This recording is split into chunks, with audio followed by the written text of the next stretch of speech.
O perioadă îndelungată Sfântul Serafim apărea în persoană vindecând suferinții, însă înaintea cinstirii sale și în timpul acesteia, credincioșii înșiși îi se rugau mult mai des cuviosului Părinte și drept răspuns ei dobândeau vindecarea. La început cei ce se vindecau proveneau din toate păturile sociale, mulți dintre ei fiind cunoscute personalități ale nobilimii. Mai apoi, în preajma anului 1903, majoritatea vindecărilor au început să aibă loc în rândul țăranilor, al moșierilor, al negustorilor, adică al celor din păturile mai de jos ale societății, aproape că nu se mai întâlnesc personalități cunoscute. La început, cuviosul Părinte era cunoscut de un cerc de oameni foarte restrâns. Deși nu era încă trecut în rândul sfinților, mulți se adresau lui în mod direct după ajutor. Mai târziu, prin anii 1902-1904, numele cuviosului era răspândit peste tot și masele îi se adresau prin rugăciune ca unuia care, neîndoielnic, făcuse voia lui Dumnezeu. Înalt preasfinția voastră, mult stimate Părinte Egumen Serafim, în luna martie a anului 1866, soția mea, Alexandra Nicolaevna, la întoarcerea din pustiul Sarov, l-a văzut în vis pe adormitul pusnic al mănăstirii Sarov, pe Sfântul Stareț, Părintele Serafim, care i-a spus că o va durea o coastă și că nimeni în afară de el nu-i va putea fi de ajutor. Și cu adevărat, în luna aprilie a aceluiași an, soția mea a simțit o durere puternică în coasta din partea dreaptă și boala s-a luat o asemenea amploare, încât în urma acesteia iritația de pe tot corpul a adus-o la disperare. Ne-am adresat comitetului doctorilor din orașul Penza și Saranske, care au îngrijit-o timp de 2 ani și chiar dacă uneori îi mai ușurau durerile, totuși nu au ajutat-o prea mult și mi-au declarat că boala soției mele este netratabilă.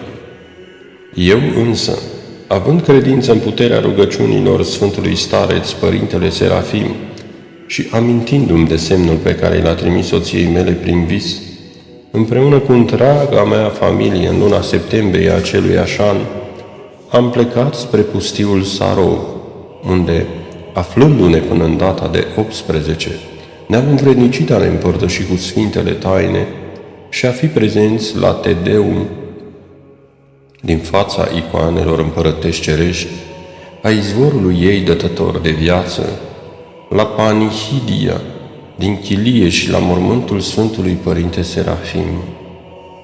Iar îndreptându-ne spre mănăstirea de Maici de la Diveevo, cu hramul Sfântului Serafim, de asemenea am fost prezenți la Te Deumul în fața icoanei împărătesei cerești Înguirea și la Panihida din chilia Părintelui Serafim, unde am sărutat îmbrăcămintea sărăcăcioasă a Sfântului Stareț și ne-am întors la hotel. În noaptea acelei zile, boala soției mele s-a accentuat atât de tare încât de nenumărate ori a fost însoțită de vărsarea fierii pe bucăți și a unui lichid negru asemenea pământului, iar bolnava ajunsese să fie sleită de puteri, pe când noi rămâneam în disperată așteptare. Însă păstrându-ne credința în puterea rugăciunilor către Părintele Serafim, atunci eu m-am adresat din nou cu o rugăciune către Sfântul Părinte Serafim și am cerut maicilor din mănăstire să se roage, după care Maica Egumenă Maria a făcut o vizită soției mele bolnave, punând pe ea scufia și prosopul Părintelui Serafim, pe care le adusese cu dânsa. Și iată că după aceasta și până la momentul de față, soția mea n-a mai simțit nici măcar urma bolii, de parcă toate cele întâmplate nici nu s-ar fi petrecut cu ea. În sfârșit, zilele acestea, soția mea l-a văzut din nou în vis pe Părintele Serafim, care i-a spus: „Ei, fiica mea, de acum înainte boala ta nu va mai reveni și tu vei fi sănătoasă. Iar eu cred că este de datoria mea să aduc la cunoștința Sfinției voastre atât vestea despre vindecarea bolii soției mele prin rugăciunile Marelui și Preacuviosului Părinte Serafim, și cu adâncă supunere vă rog să faceți cunoscute acestea într-o slava lui Dumnezeu și a Preacuviosului Său, Sfântul Părinte Serafim. Cu multă supunere vă cer binecuvântarea și rugăciunile și cu adevărată cinstite și cu devotament, onoarea să fiu sluga supusă a înalt preasfinției voastre, Andrei Vasiliev, din partea secretarului colegial Andrei Achimfiev Vasiliev. Scrisoare scrisă la 25 octombrie 1868 în orașul Saransk. Vindecarea de epilepsie a subofițerului în retragere Ivan Popov. Înalt preasfinția voastră, părinte și stareț, într-o proslăvirea de Dumnezeu păzitului pustiu Sarov și a preacuviosului ieromonah, Părintele Serafim, vă rog să luați în seamă cele scrise mai jos. Din mila lui Dumnezeu și prin rugăciunile Părintelui Serafim, mai jos pomenitul eu, păcătosul, am primit vindecare de boala ce mă cuprinsese și de aceea mi-e și frică să trec peste cele întâmplate prin tăcere, fără să-L proslăvesc pe Sfântul și Preacuviosul lui Dumnezeu.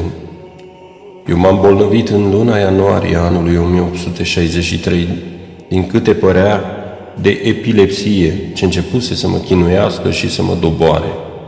Pornind de la degetele mâinii drepte, dintr-o dată, într-un singur minut, ajungeam în nesimțire și leșinam pentru un sfert de oră și mușcam limba, venindu-mi în fire încetul cu încetul. Întrebam unde sunt eu și ce mi s-a întâmplat, nu știam. După aceea mi-a fost foarte greu, peste o oră, iar uneori peste 2 se repeta criza și astfel putea să mi se întâmple de 4 sau chiar de 5 ori pe zi. Atunci când mă cuprindea boala peste o lună sau câteodată și la 2-3 luni, crizele se întâmplau pe drum sau în biserică. Și iată că a continuat să mă chinuie această boală până în luna ianuarie anului 1867, adică timp de 4 ani. Și niciun fel de medicament sau ajutor medical nu mi-a fost de folos.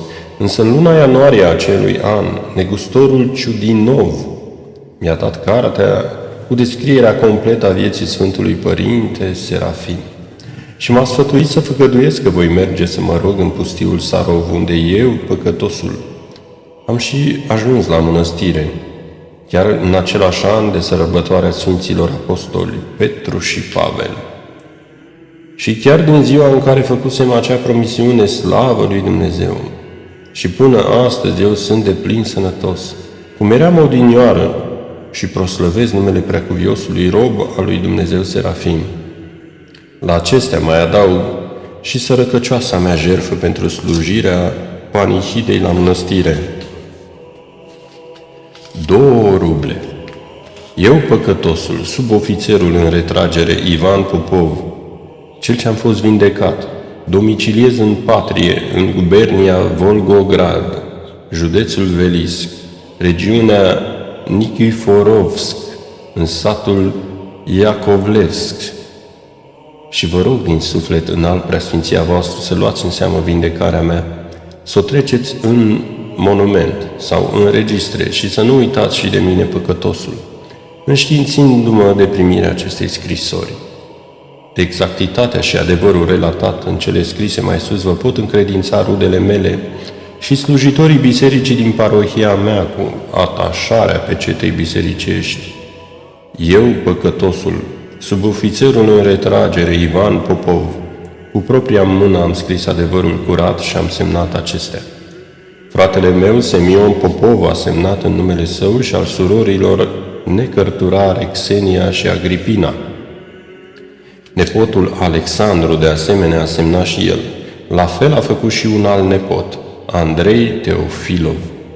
Și s-au întâmplat toate acestea astfel pentru a mărturisi că cel menționat mai sus, subofițerul în retragere Ivan Ivanov Popov, a suferit de epilepsie, iar în prezent, de pe vremea în care s-a întors din pelerinaj, a devenit sănătos cu desăvârșire, ceea ce mărturisesc prin semnătura lor toți cei care au fost menționați, împreună cu pecetea bisericii noastre, ce aparține de eparhia Vologdăi, a județului Ivelisc și Pejensk, a bisericii cu hramul arătării Domnului și cu preotul și cavalerul Evgenie Kirilov.